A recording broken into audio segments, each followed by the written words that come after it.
Hari ini saya ingin menyampaikan salam saya kepada semua orang yang berpartisipasi di dalam Kaju Gunsu yang ke-24, semua Kempo, Tulku, Lama, dan juga teman-teman spiritual dan juga murid-murid dan juga setiap orang mendengarkan melalui internet.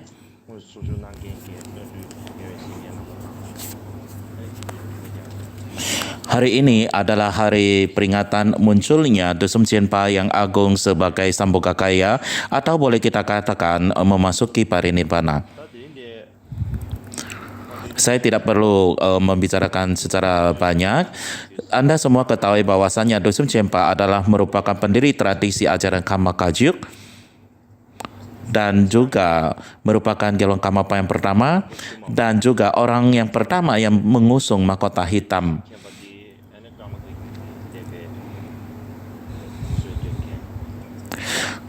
Saya rasa tidak banyak yang perlu saya sampaikan mengenai hal itu. 샤나 주변 집에게 그룹 당부도 차리요래 디고리아 예 미세 저시 슈고 지금 말을 참 되는 분들이 유산에 디슈마 호세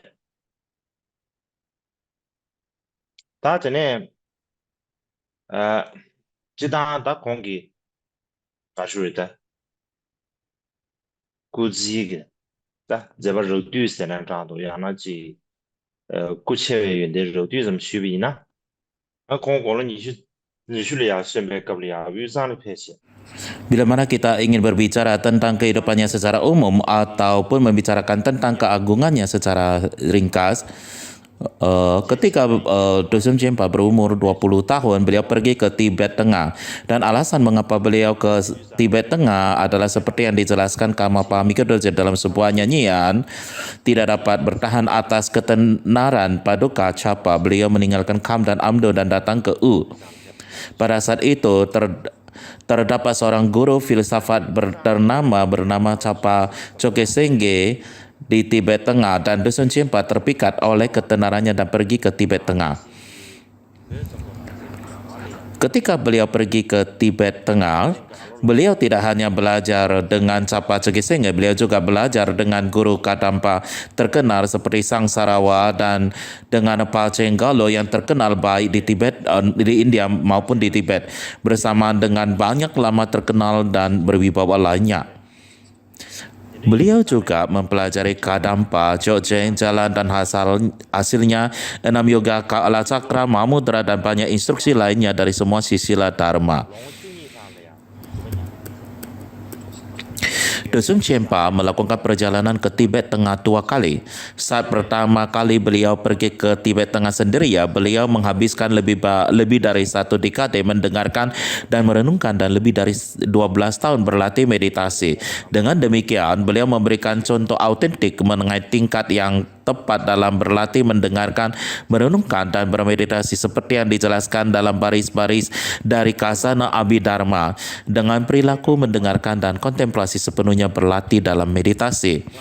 Jadi saya rasa ini adalah salah satu kualitas istimewa teladannya bagi kita.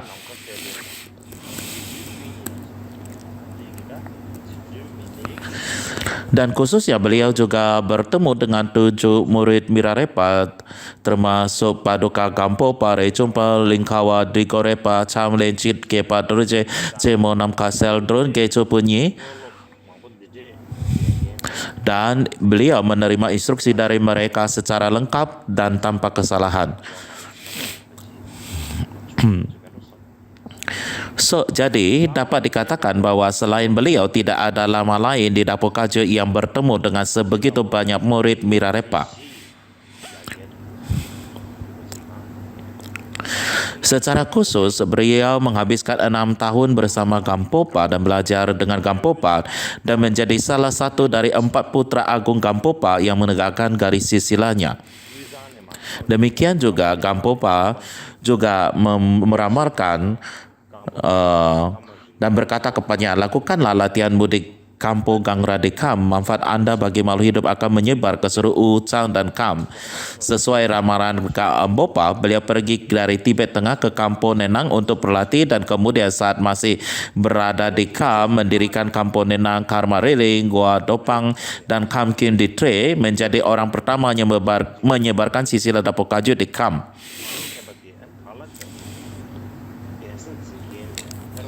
Kemudian beliau kembali ke Tibet Tengah untuk kedua kalinya. Dan ketika tiba di sana, Dikun Jite Sunggo mengundangnya menjadi kepala wihara Dakha Gampo.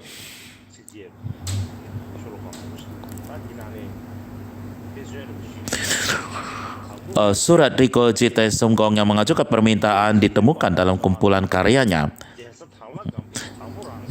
Itu ada dalam bentuk syair dan memiliki banyak stanza. Tetapi sebagai contohnya, mereka menjunjung silsilah dakpo yang berharga. Mohon kepada Anda yang mulia, guru dari wihara Dakla Gampo, kembalilah ke rumahmu. Di sini beliau mengatakan bahwa semua guru silsilah Dakpo Kajau memohon kepada Anda, kedatangan Anda sama saja dengan kedatangan guru Dalka Gampo ke rumahnya, sehingga dengan demikian dapat dikatakan beliau sangat memuji Dusun Champa ataupun menunjukkan rasa hormatnya yang sangat besar. Singkatnya, terdapat banyak hal yang bisa disampaikan tentang keagungan, aktivitas dan pembebasan Sri Paduka Dusun Champa. Namun karena keterbatasan waktu, saya tidak dapat membicarakan semuanya. Maka hari ini saya ingin berbicara tentang beberapa tindakannya di masa kecilnya. Alasannya adalah karena biasanya kita jarang mendengar banyak tentang masa kecilnya. Jadi saya rasa akan sangat bagus untuk membicarakan hal ini.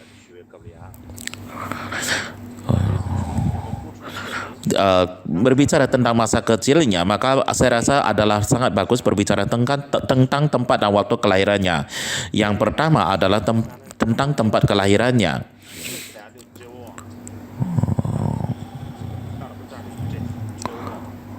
Dan secara tual silsilah Khamsa menyebut tempat kelahiran Dusun Champa adalah Tre Rakta. Kata Tre juga disebut Trewo, dan Trewo dapat dieja dengan berbagai cara. Belakangan juga disebut Treho. Ini saat ini adalah distrik Karje. Juga terdapat beberapa perbedaan eja dan pengucapan nama Rakta, Raktan, dan Raksa dan sebagainya. Tetapi mayoritas sejarah Kajau mengatakan Rata.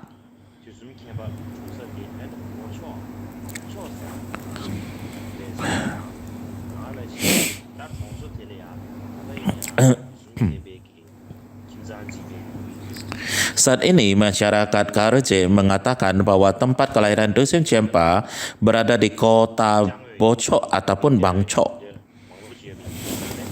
Dan terdapat orang-orang di kota itu yang mengatakan bahwa mereka adalah keturunan dari keluarga Dusun Champa. Terdapat banyak cerita tentangnya dan mereka juga memiliki artefak untuk dipertunjukkan. Karena alasan inilah banyak orang menganggap Dusun Champa lahir di Bocok di Tre.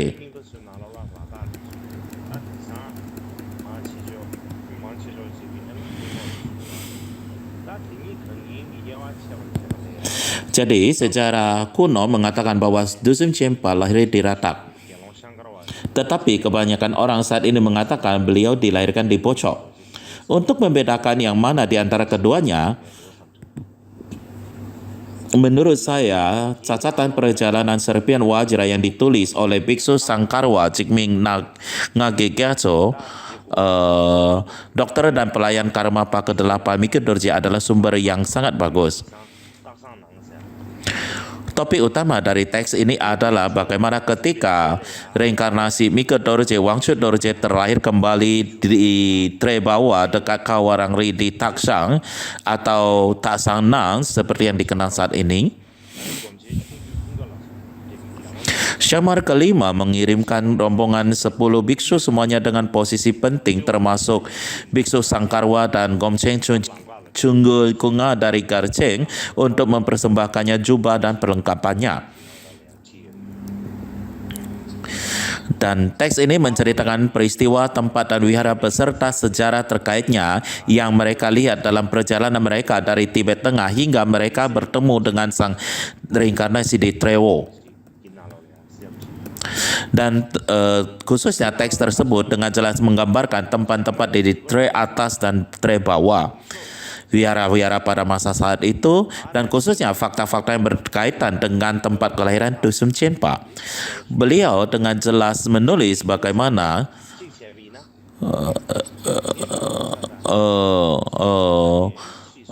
tempat kelahiran Samar keempat adalah Bonjok dan Dusum Chenpa kelahirannya adalah Rangta. Dan bila mana kita melihat hal ini, ada kemungkinan bahwa di kemudian hari tempat kelahiran Dusum Chenpa dan Samapa keempat mungkin salah dikenali satu sama lain ataupun tertukar.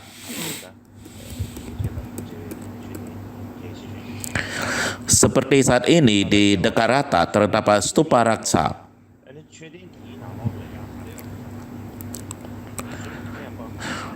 Sebuah stupa penting yang terkait dengan Dusum Chenpa. Dan catatan perjalanan biksu Sangkarwa menjelaskan bagaimana stupa ini mencakup kulit kambing Dusum Chenpa, gendongan, batu api, pot tanah liat, dan sebagainya. Tidak hanya ada stupa di sana, juga terdapat tempat pemujaan di sana.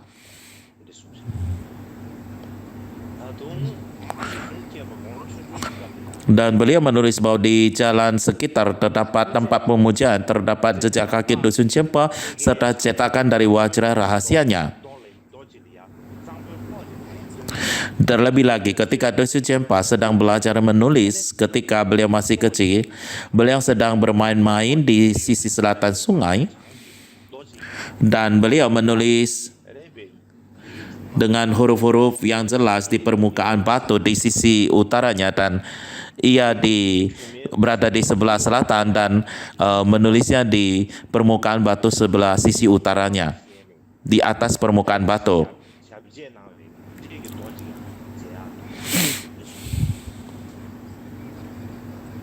Dan terdapat tulisan yang sangat jelas sana. Dan di bawah dari tulisan itu terdapat batu yang dapat dilihat dari pinggir jalan yang terdapat jejak ataupun cetakan sepatu bot yang dikenakan Dusum Chenpa.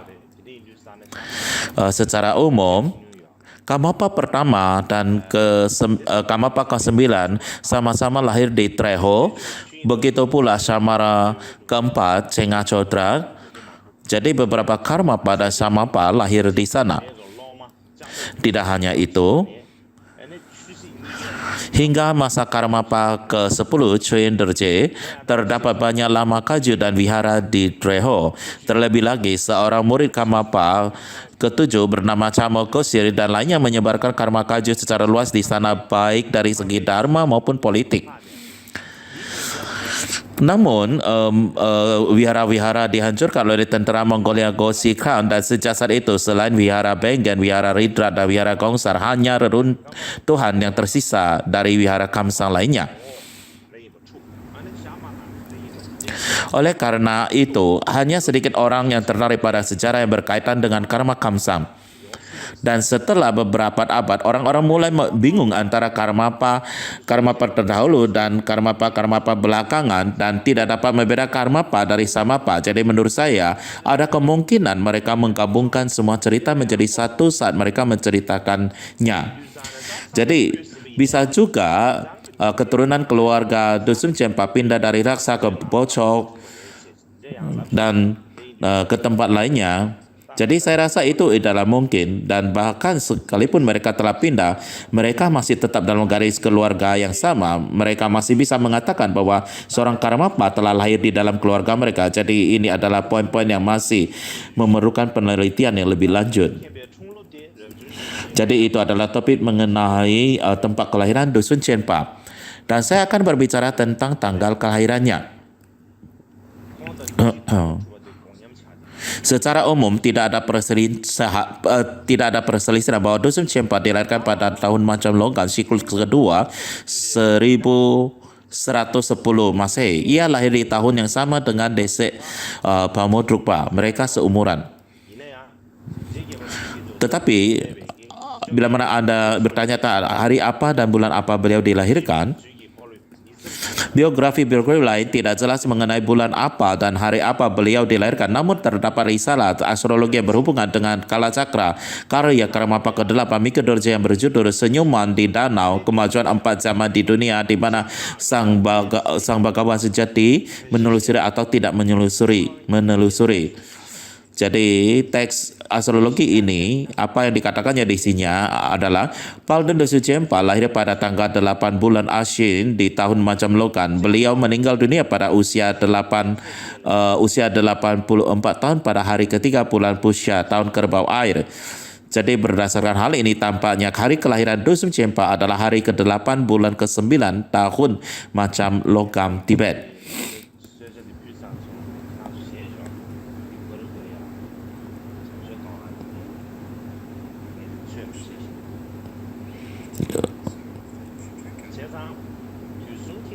Jadi istirahat minum teh.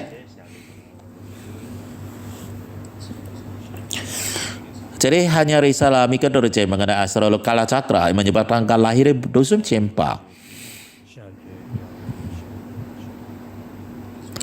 Dan hal ini tidak ditemukan dalam biografi Dosun Cempa lainnya.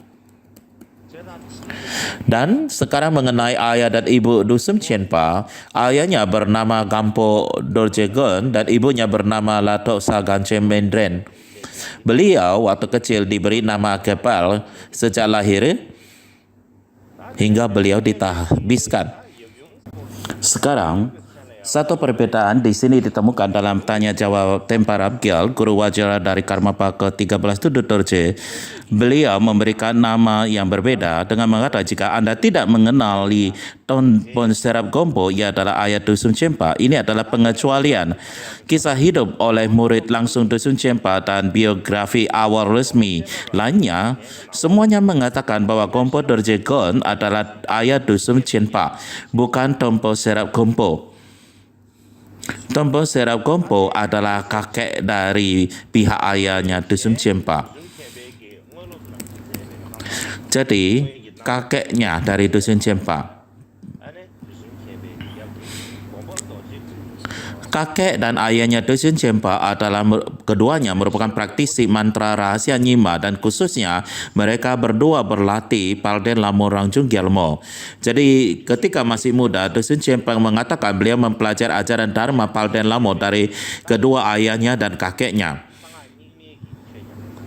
Namun ketika kita membuat daftar sila praktek Palden Lamo Karma Kamsa hanya kakeknya yang disertakan, ayahnya tidak. Jadi ketika kita membacakan silsilahnya dari Lamo, kita membaca Acarya Pamasambawa Purharpa Sancun Dharma Rinceng Gompo Tasam Chen dari Lato Chang Gyalwa Yese dari Kyura Cara Chen Gompo dan Tompo Serap Gompo. Jadi ada 6 generasi sebelum Dusun Cempa dan yang terakhir adalah kakeknya Dusun Cempa Tompo Serap Gompo. Jadi boleh dikatakan bahwa ajaran Dharma Lamo Rangjung Gyalmo merupakan Dharma leluhur dan Dharma Padana dari Karma Kamsang. Sekarang untuk berbicara sedikit tentang tindakan Dusun Cempa di masa kecilnya. Sebagian besar kisah hidup Dusun Cempa tidak banyak menceritakan tentang masa kecilnya. Ringkasan terbaik dari sedikit yang ada menurut saya adalah permohonan kepada Paduka Dusun Cempa yang ditulis oleh Karmapa ke-8 Mika Dorje yang biasa kita sebut sebagai Samdrukma. Dan summary-nya di sini adalah pada usia 8 engkau memerintah yaksa, pada usia 11 Anda menghentikan pertempuran besar, pada usia 15 tahun engkau membebaskan musuh ajaran.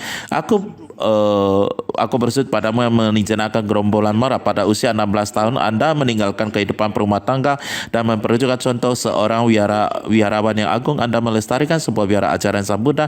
Saya bersujud kepada Anda yang menjaga roda Dharma agung. Terdapat komentar mengenai karya Mika Dorje permohonan kepada Dusun Cempa ditulis oleh Karma Kenchen Rinji Darge. Dikatakan bahwa ketika Mika Dorje lahir terdapat begitu banyak tanda-tanda ajaib. sehingga beritanya tersebar. Dikatakan bahwa putra guru tantra Dorje Gompo adalah seorang nirmana kaya. Saya rasa di sini adalah Dusun Cempa ya, bukan Mika Dorje. Dan banyak orang datang menemuinya dan memohon berkah. Jadi saat itu Pandan Lamo meramalkan bernuat pada ayahnya dan mengatakan, jika kamu tidak bisa menghalangi orang lain untuk bertemu dengan putramu dan tidak bisa menyembunyikan, maka akan terdapat rintangan. Kan karena hal ini, ayahnya berkata kepada semua orang, anakku meninggal, ia jatuh sakit dan meninggal, dan menyembunyikannya dengan sangat baik. Sehingga semua orang berkata bahwa pastinya putra Dorjegon telah meninggal, dan mereka yakin telah meninggal. Jadi di sini ketika Dusun Cempa lahir ya, bukan Mika Dorje ya, larat.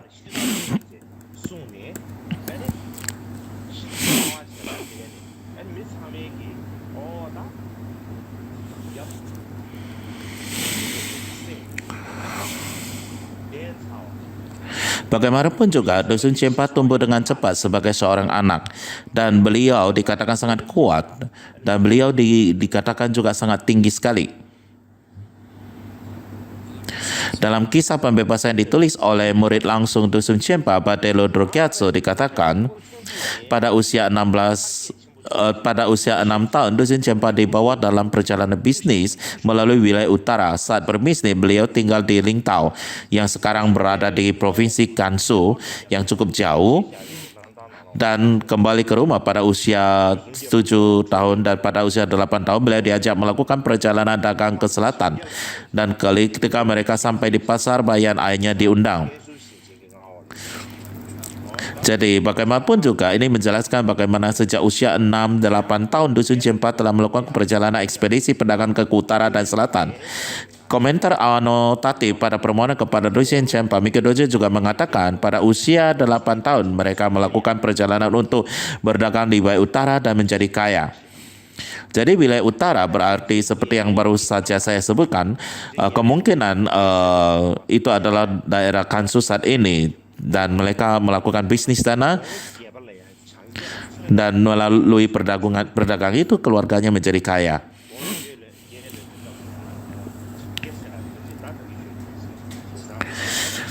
Jadi saya bertanya-tanya, apakah perjalanan sejauh itu pada usia muda mungkin ada hubungannya dengan bagaimana seperti yang dijelaskan Karma Kempo Rinche Darge. Ayahnya membunyikannya karena ramalan Pandan Lamo. Tidak ada cara untuk berkomunikasi secara jauh seperti yang kita miliki saat ini, sehingga orang-orang tidak akan mengetahui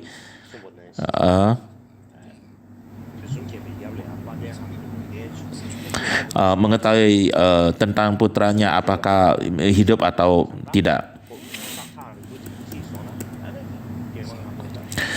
Jadi ketika Karmapa ke-8 mengatakan, pada usia 8 engkau memerintah memanggil seorang yaksa, apa maksudnya dalam komentarnya atas doa ini? Karma Khenche Rinche Darje menulis bahwa ketika Dusun Cempa berusia 8 tahun, terdapat monster lokal, yaksa yang jahat, yang Dusun Cempa sebenarnya membebaskannya dan mengubah mayatnya menjadi sebuah batu besar,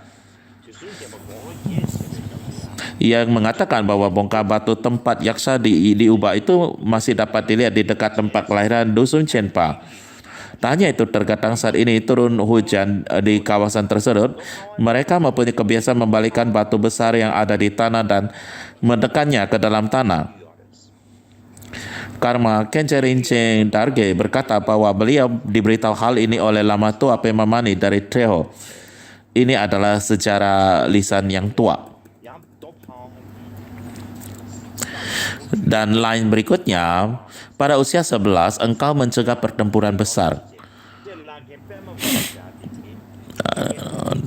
Another commentary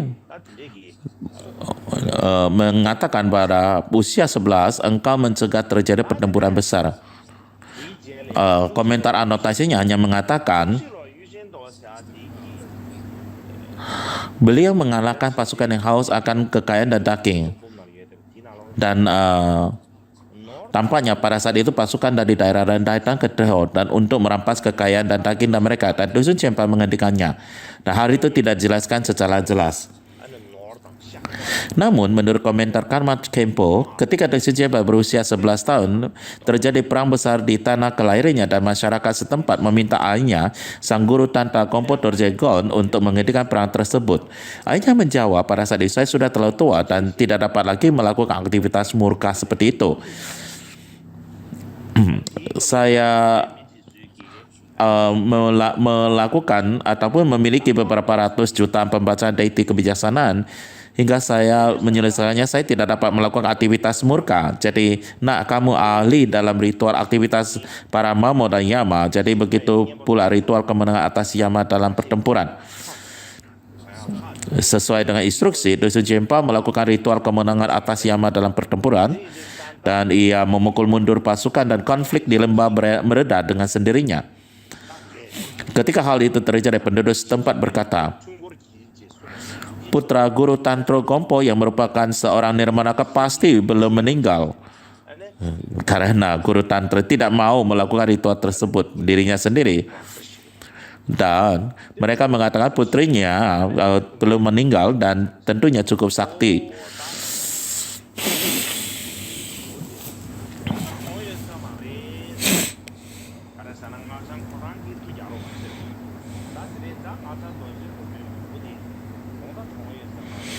Dan setelah itu, baik biografi murid langsung Dusun Cempa Kanglo Cawa yang berjudul 100 Kehidupan Dusun Cempa dan dalam biografi pengeringnya yang ditulis pengiring Biksu Kumaraboti atau Gelong Shanu Jangsup dalam bahasa Tibet, kisah hidup Dusun Cempa dalam 108 sketsa, keduanya adalah murid langsung Dusun Cempa. Keduanya menceritakan bagaimana Dusun Cempa bertemu Lama Berocana dan Sida Paljin dari India di usia muda dan menerima instruksi spiritual. Lalu kita bertanya, siapa Lama Berocana? Dalam konteks ini, dalam hal ini,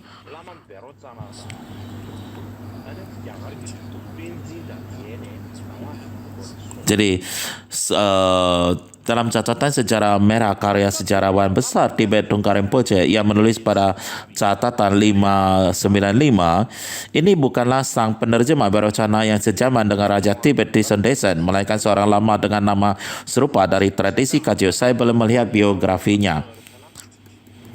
Dan seperti yang dikatakan Tungkar Rinpoche, Lama Bero bukanlah sang penerjemah Agung Berocana dari zaman penyebaran ajaran awal, juga bukan seorang lama Kagyu Tibet.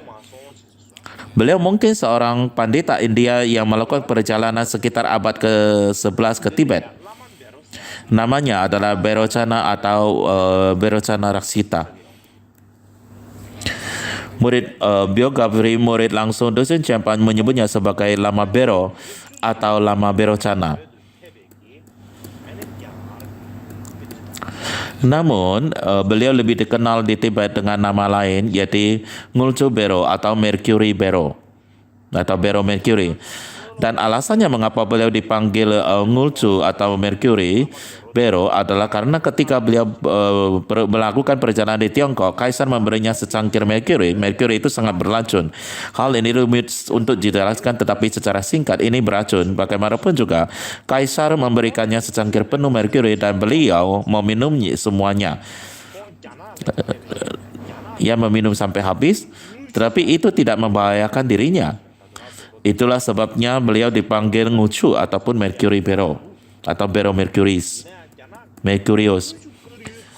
Sekarang Ngucu Bero adalah sangat penting sekali. Alasan mengapa 5 deiti Tara yang merupakan salah satu 5 set kelompok dari 5 deiti Dusun Cempa diturunkan melalui Lama Berocana ini jadi penting bagi kita untuk mengetahui sesuatu tentangnya, yaitu tentang Bero Mercury ini. Selain Dusun Cempa, Ngulcu Bero memiliki banyak murid terkenal termasuk Rinpoche Gyatso, pendiri Tropu Kagyu, Lama Sang, pendiri Chalpa Kagyu, dan Yogini Tibet Maci Sama. Dan terdapat biografi Lama Bero yang ditulis oleh Lama Sang yang merupakan sumber terpenting bagi kisah hidupnya. Ketika Golo Cawa membahas kehidupan Lama Bero dalam catatan sejarah biru, sumbernya adalah kisah pembebasan Lama Shang.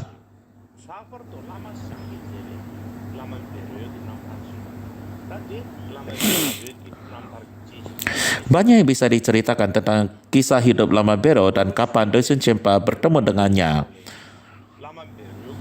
Tetapi ini bukanlah topik kita hari ini, jadi saya tidak akan membahasnya hari ini. Namun bagaimanapun juga, bahkan ada gua retreat tempat di mana Lama Bero tinggal di dekat Katra di Treso.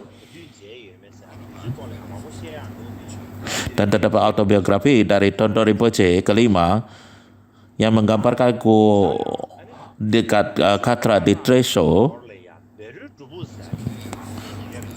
Terdapat tempat di mana Lama Bero tinggal ketika ia datang ke Treso. Dan ketika sang Acarya Wiracana melakukan berdiam di Tres, beliau melihat pengira cahaya luar biasa di daratan Kata. Ketika beliau pergi ke sana, beliau menemukan sebuah rupang Buddha Sakyamuni yang dibuat pada masa Raja Dharma Sonceng Kampo. Dan Lotsen Wiracana mengambil rupang tersebut, membangun sebuah kuil dan melakukan konsentrasi yang terperinci.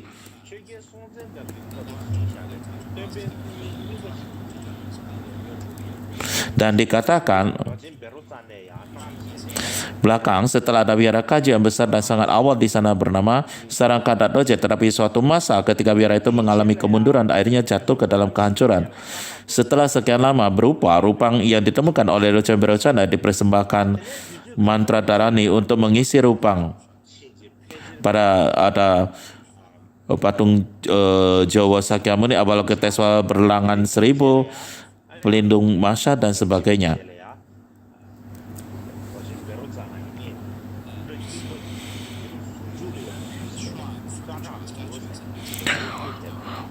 Dan terdapat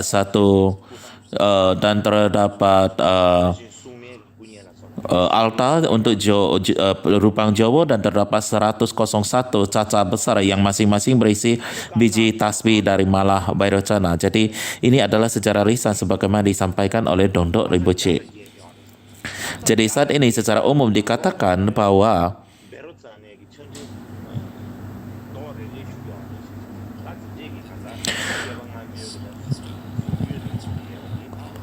jadi 108 cacat di Gua Wiracana ini berasal dari sang penerjemah Tibet Wiracana. Tetapi bagaimanapun juga, saya sangat sulit menemukan catatan yang dapat dipercaya tentang Lotsen Wiracana yang berpergian ke Treho.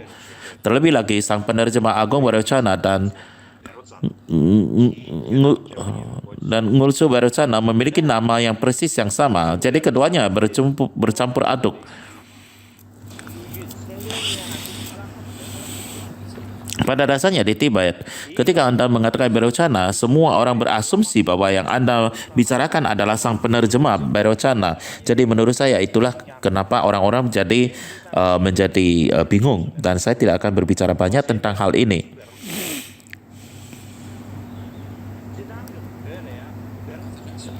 Dan baris berikutnya adalah dikatakan bahwa usia 15 tahun engkau membebaskan musuh ajaran. Biografi yang ditulis oleh murid langsung Dosen Cempa Lodro Gyatso menggambarkan bagaimana pada usia 13 tahun beliau menguasai ilmu sihir dan mengalahkan beberapa musuh. Beliau begitu gembira sehingga ia mengibarkan bendera, meniup keong dan memberikan persembahan besar sebagai ungkapan terima kasih kepada para pelindungnya, dan karena itu ia menjadi terkenal di Treso karena kekuatan besarnya. Dan bukan itu saja, keluarga musuh-musuhnya masih hidup merasa ketakutan dan mereka datang memberikan persembahan besar kepada para biarawan, dan khususnya mereka datang kepada memberikan bagian yang besar kepada keluarga Dosen Cempa dan membuat pengakuan dan berjanji untuk menjadi pengikut mereka ataupun takluk mereka. Dan Dosen Cempa menerima pengakuan mereka, dan itu tidak dikatakan lebih dari itu lagi. Dan Karma Khenpo menulis, Ketika Dusun Cempa berusia 15 tahun, beliau menyelesaikan latihan Raja Gelamo di Gua Lamo di Treso dan benar-benar sang deity menunjukkan dirinya padanya. Dan saat itu terdapat musuh yang menyayangi Dusun Cempa dan ayah guru tantranya. Dusun Cempa membacakan mantra dan Raja Gelamo datang dan sebenarnya memberinya paru-paru dan jantung dan musuhnya. Jadi keterangannya dalam menyempurnakan daya dan kekuatannya menyebar luas dan tidak ada banyak pembahasan tentang hal ini. Tapi di manakah Gua Lamo di Tre yang disebutkan di sini? Gua Lamo di Tre terletak lebih jauh ke atas di lembah dari tempat kelahirannya di Rata. Biksu Sangkara menulis tentang hal ini dalam catatan perjalanan serpihan Warja. Di gunung lebih jauh ke atas lembah dari Rata, Dusun Cempa mencapai dan Lamo dan melihat wajahnya. Dan ia menghilang ke permukaan batu setelah melihatnya dan meninggalkan gambaran yang muncul dengan sendirinya dari Paden Lamo.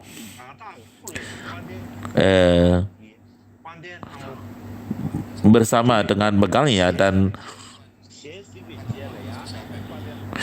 ketika Paden Lamo melebur ke dalam batu dengan keledainya, maka mungkin Dusun Cempa menarik ekornya sehingga bagian belakang ekornya masih terlihat di luar. Jadi terdapat ekornya tetap berada di luar dan relief batu terdapat relief image Paden Lamo dengan ekor daripada keledai menunjuk bersama dengan gambaran Dewi itu. Jadi ketika Karmapa ke-7 Chodak Gyatso mengunjungi Tre, beliau pergi ke Gua Lamo dari mana beliau melihat Paden Lamo dan menulis pujian untuknya yang disertakan dalam koleksi karyanya.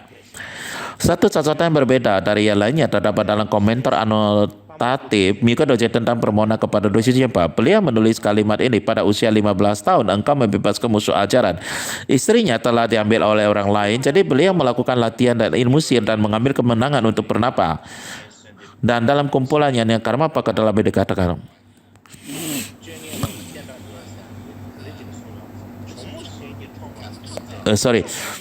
jadi dikatakan bahwa istrinya direbut orang dan akhirnya ia melakukan mantra dan akhirnya ia dapat menaklukkan orangnya. Dan di dalam kumpulan nyanyian Karmapa ke-8 dikatakan bahwa Dusun Cempa menasih dari auman singa meninggalkan istrinya dan marah kepada keluarga ayahnya. Sekarang aku harus meninggalkan kehidupan rumah tangga, katanya. Semoga saya mengingat kesalahan rumah dari hati saya.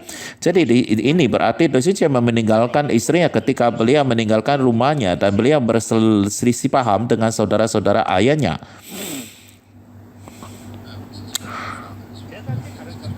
Jadi saudara-saudari ayahnya. Dan karena hal ini membuat Dusun Cempa merasa muak terhadap samsara dan beliau berpikir beliau harus meninggalkan kehidupan duniawi dan ditasbihkan. Demikian pula Gocangpa menulis, Dusun Cempa mengambil seorang istri pada usia 9 tahun. Jadi jika kita melihat hal ini, Dusun Cempa kemungkinan sudah ditunangkan ketika masih kanak-kanak, sebagaimana adat istiadat di Tibet. Artinya orang-orang bertunangan ketika masih anak-anak.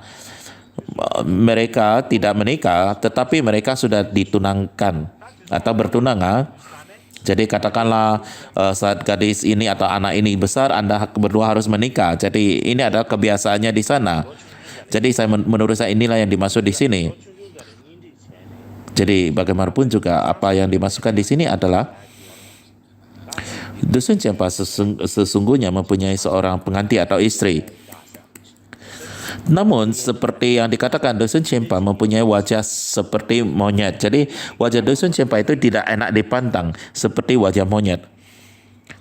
Hal ini kita ketahui karena di Wihara Curpu terdapat rupang Dusun Cempa yang dibuat setelah parinibbananya.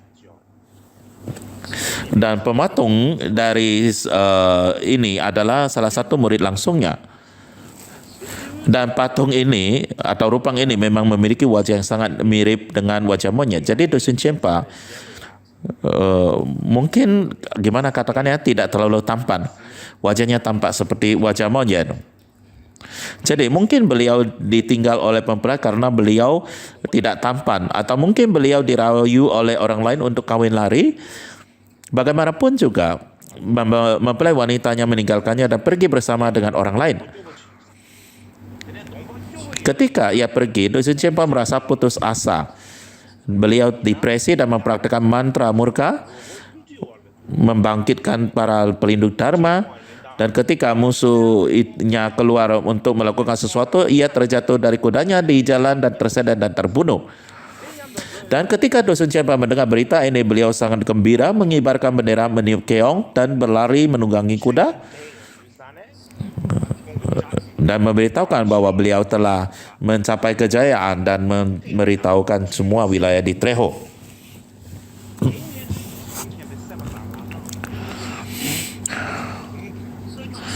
Dan lanjutnya pada usia 16 tahun Anda meninggalkan kehidupan berumah tangga dan menunjukkan contoh seorang wiharawan yang agung. Anda melestarikan wira ajaran Buddha. Saya bersyukur kepada Anda yang menjaga roda Dharma agung. Jadi seperti yang baru saja saya jelaskan, Dusun Cempa telah menyempurnakan kekuatan mantra murka di usia muda. Beliau memiliki kekuatan yang besar. Beliau telah membunuh seseorang. Beliau juga menyadari bahwa pematangan karma akan berat, dan karena faktor-faktor lain berkembang keinginan untuk pembebasan dari samsara. Beliau merasa muak dengan rumah dan meminta izin kepada ayahnya, dan yang kemudian menyetujuinya. Maka pada usia 16 tahun ia pergi ke Vihara Kadra Koncok June di Tre, yang merupakan pusat silka, dan pada saat itu adalah sebuah wihara yang luar biasa. Di sana terdapat seorang lama, Khenpo Choke. Di sana beliau mengambil penabisan dari Khenpo Choke lama yang telah menerima penabisan dari Ngok Lepai Serap.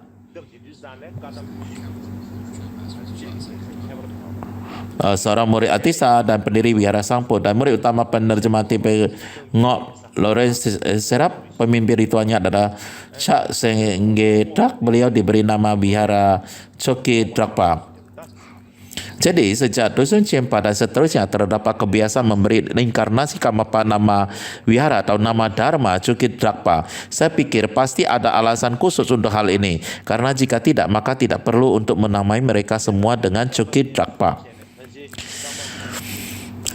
Dan dalam catatan perjalanan serpian wajra pelayanan oleh pelayanan Mika Dorje, Biksu Sangkara menulis secara singkat Kadrak dalam bentuk syair. Hari ini saya akan menceritakannya dalam bentuk prosa agar lebih mudah dipahami.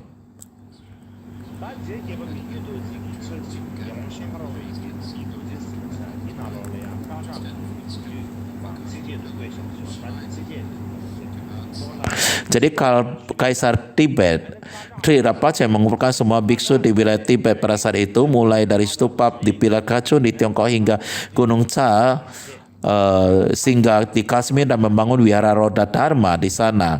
Sang kaisar sendiri membentangkan ikatan helai rambutnya di tanah dan menyuruh sangha berjalan di atasnya, menunjukkan rasa hormat dan pengabdian yang besar kepada sangha. Belakangan karena sangha telah berjalan di atas ikatan rambut tersebut, ikatan tersebut juga dianggap suci dan ditempatkan di dalam stupa yang konon telah dikelilingi oleh sang kaisar.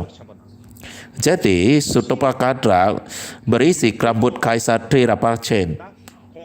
Selanjutnya stupa tersebut adalah sebuah wihara besar dengan 3 lantai atas berwarna biru kehijauan yang dibangun oleh murid dari salah satu murid Lume. Pada saat itu terdapat kumpulan sangha besar di sana, dan di sana Dusun Cempa mengambil sila umat awam dari Cokro Cokri lama. Pada saat itu Biksu Sangkara pergi ke Treho.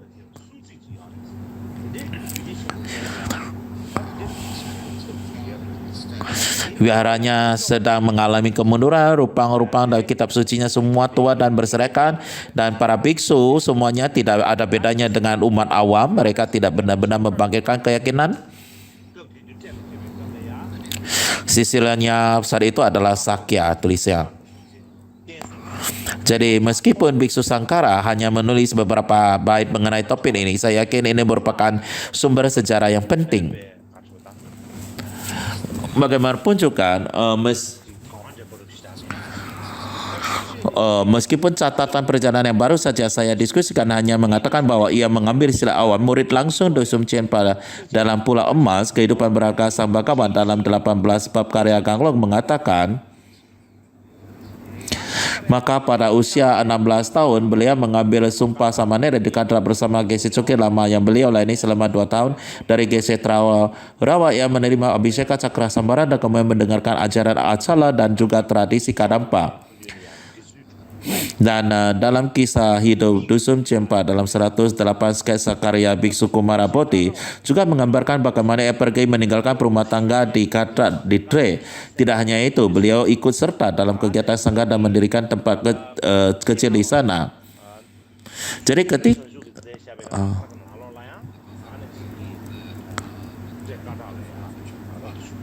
Jadi kalau kita melihat kedua biografi ini, kita bisa tahu bahwa Dusum Chenpa meninggalkan dua di Chokorokada. Tidak hanya itu, beliau juga mulai wihara dengan baik dan mendirikan sangga wihara seperti yang mereka katakan.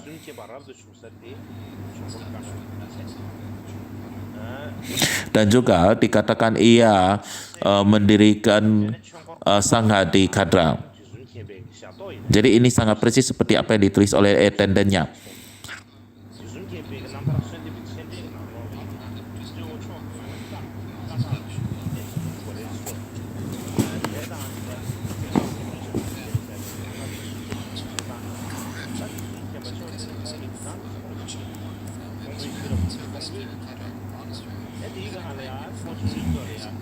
Jadi demikian pula komentar annotated tentang permohonan kepada dosen yang mencatat bahwa beliau melakukan apa yang diperintahkan Choke Lama dan mendirikan sangga wihara besar di Kadra seperti dikatakan di sini. Dusum Chenpa tidak hanya meninggal kehidupan perumah tangga di Kadra, ia juga mendirikan sangga di wihara di sana sesuai dengan biografi Sono Chamcho. Beliau berasal dari keluarga yang penting dan beliau juga terlibat dalam perdagangan saat muda dan menjadi kaya. Beliau berasal dari keluarga kaya dan penting dengan cara beliau memberi persembahan kepada wihara Kadra dan mempunyai pengaruh besar meninggalkan ukuran sangga di sana. Namun bagaimanapun juga ketika beliau ditabiskan di Kadra, menurut beberapa biografi termasuk perjamuan para cendekiawan, ketika kepalanya dicukur selama penabisan para deiti Cakra Sambaron dan para dakini kebijaksanaan hadir di langit mengenakan mahkota hitam di atas kepalanya dan meramalkan bahwa beliau akan menjadi perwujudan aktivitas semua Buddha dan memberinya nama Karmapa. Ini adalah saat ketika beliau diberi nama ini adalah penglihatan murni dan kedua gurunya juga melihatnya. Ini adalah sebabnya beliau kemudian hari memakai topi hitam. Inilah yang dikatakan dalam perjamuan para terpelajar dan beberapa biografi lainnya. Namun menurut saya hal ini tidak disebutkan dengan jelas dalam biografi murid langsung Dusum Chenpa. Namun bagaimanapun juga selama 2 tahun yang dihabiskan Dusum Chenpa di Kadra, beliau melayani Kempo Choke Lama dan juga mempelajari ajaran Kadampa dari tradisi Atisa. Tidak hanya itu, seperti yang saya sebutkan sebelumnya, di Tibet Tengah terdapat 3 murid langsung Atisa yang bernama Rongpo Gyalge, Golo Chawa, dan Yolo Chowang. Dan di antara mereka, Yolo Chowang murid langsungnya adalah Geshe Trarawa dan ia memiliki seorang kakak laki-lakinya yang bernama Dorje.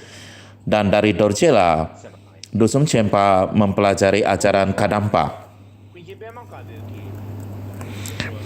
Bahwa Suladrengwa dan Kuncheng Pema Karpo mengatakan bahwa Dusum Chenpa belajar Dharma langsung dari Yolo Chowang.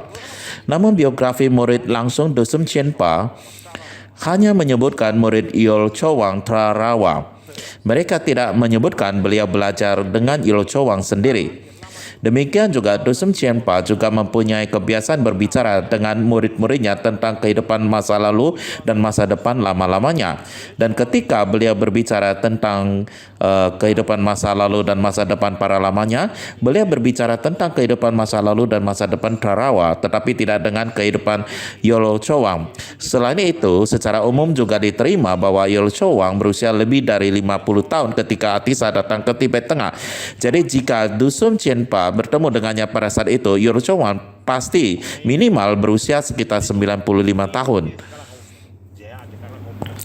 Jadi menurut saya akan sulit bagi mereka untuk bertemu. Namun bagaimanapun juga Beliau menerima banyak ajaran dharma dari Geshe Terawa yang diturunkan dari Yor Chowang, dan topik ini dijelaskan paling jelas dalam sejarah Kadampa oleh murid Gyalwa Kedon Drop Sedang Lechen Kunggai Gyatsen. Apa yang dikatakannya adalah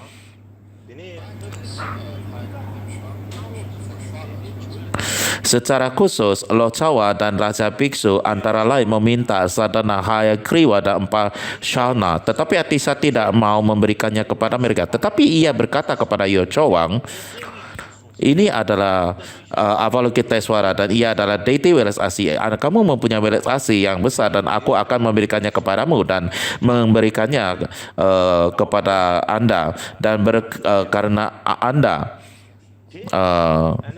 ajaran Atisa tentang Avalokiteswara menyebar luas dan kemudian menyebar kepada Surpupa yang mulia ataupun Dusum Chenpa. Dan Dusum Chenpa menerima dari murid Yochowan Terawa dan saudaranya, dan bukan hanya sadhana Hayagriwa dan Empashana, juga Abhisheka Cakrasamara dan juga instruksi Achala, dan juga beliau menerima tara 4 mandala dari transmisi Yol. 5 kelompok 5 deity mencakup Hayagriwa dengan Empashana. Banyak sekali instruksi Atisa yang menyebar dari transmisi Yol ke dalam silsilah Kamapa, sebagaimana yang dikatakan ajaran Hayagriwa dan Empashana yang termasuk dalam 5 kelompok 5 deity Dusum Chenpa berasal dari Yol Chowang, dan khususnya tara 4 mandala yang diturunkan dari Yol Chowang. Dan praktik ini mungkin tidak ada dalam tradisi lain selain Kama Kamsang. Alasannya adalah Katok Richen Cewa Norbu menulis tentang hal ini dalam bukunya Pohon Pengabul Keinginan, Ritual Memohon dan Mempersembahkan 4 mandala kepada Tara Mulia.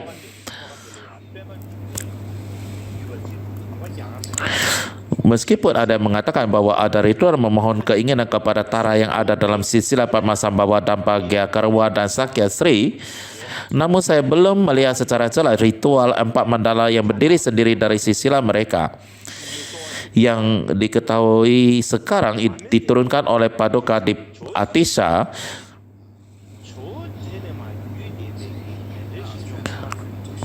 ya, yang kita ketahui sekarang ini adalah yang ditransmisikan dari Atisa. Dan ada 3 transmisi yang berbeda, yaitu 1 dari tradisi Sakya, Narta, dan Kamsam. Dan yang Kamsam ditulis oleh tradisi Kamsam ditulis oleh Kacho Wangpo, dan dalam tradisi Kamsam namun sangat berbeda dengan ritual lainnya. Benar-benar sangat berbeda dengan lainnya. Tampaknya ketika Kato Rinpoche mengatakan bahwa ada ritual dalam silsilah Padmasambhava, Dhamma, Gyakarwa, dan Sakya Sri, beberapa orang seperti merujuk pada Sarma kedua Kacho Wangpo. Saya percaya karena pemberi segala keinginan tapan mandala Bhagwati dengan jelas mengatakannya.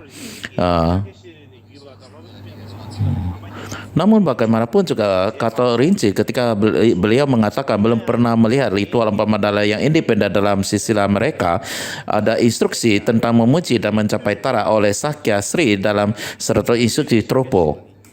Jadi menurut saya inilah ritual yang dari tradisi Sakya Sri. Jadi Anda mungkin bertanya-tanya apa yang membuat tara 4 mandala dalam tradisi Kamsa istimewa. Terdapat 2 alasan yang berbeda. Yang alasan pertama adalah struktur ritualnya berbeda, dan yang kedua silsilahnya berbeda. Mengenai struktur ritualnya, visualisasi diri dalam tradisi Kamsa meliputi lokeswara merah, dan pada visualisasi depan kita memvisualisasikan tara putih, merah, dan hijau secara berurutan, dan masing-masing kita mempersembahkan mandala kepadanya. Dan pada akhirnya Anda memvisualisasikan tara merah, putih, dan hijau bersama-sama dan memberikan persembahan padanya. dunia dan sebagainya kepada mereka, dan juga terdapat sujud pendek, sedang dan panjang, mandala dan pembaca mantra inti, serta jumlah pengulang penghormatan yang berbeda-beda. Tidaklah harus 2, 3, dan 7 kali seperti dalam tradisi Nartang, seperti yang dikatakan ulangi 2 kali, 3 kali, dan 7 kali. Dan dalam tradisi Kamsam tidak mesti seperti itu, yaitu pengulangan 2, 3, kali 7 kali. Jadi sisilanya juga selain daripada itu, sisilanya juga berbeda. Kalau for ritual ini mengatakan ritual persembahan dan permohonan kepada Bhagawati ini diwariskan dari Tara sendiri kepada Atisha dan kemudian ke Yor Cawang, Dusun Cempa, Gyalpowa, Lumpa, Jana Siddhi, Sida Kirti, dan Paduka Ritropa. Ini menyatakan bahwa silsilah diturunkan dari Atisa ke Yochawan, dan Dusun Cempa menerimanya dengan langsung dari Yochawan.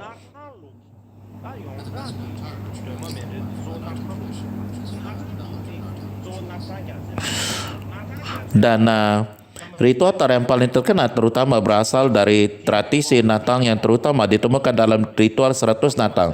Ritual 100 Natang diwariskan dari Atisa ke Gompawa dan Kamawa dan seterusnya. Kamawa berarti adalah Kise Kamawa, bukan Karmapa. Beberapa orang mungkin berpikir bahwa Kamawa adalah Karmapa. Jadi ada sedikit perbedaan antara transmisi Natang dan transmisi Kamsa. Namun bagaimanapun juga dalam karma kaju saat ini sangat jarang sekali ditemukan orang yang mengetahui bahwa kita mempunyai praktik Tara 4 mandala yang khusus, bahwa kita mempunyai instruksi inti yang luar biasa, kita mempunyai fitur yang luar biasa.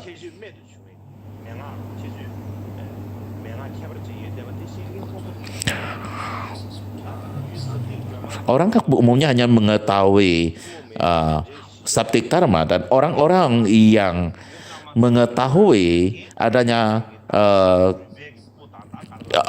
mandala Tara Karma Kamsam itu adalah sangat jarang seperti dibandingkan bintang di siang hari, dan orang yang menghafalkannya seperti bulu, kura-kura, tanduk kelinci, dan sejenisnya.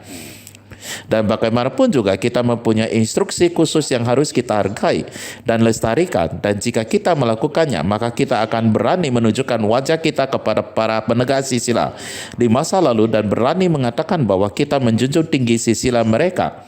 Jika sebaliknya kita mengabaikan transmisi khusus kita sendiri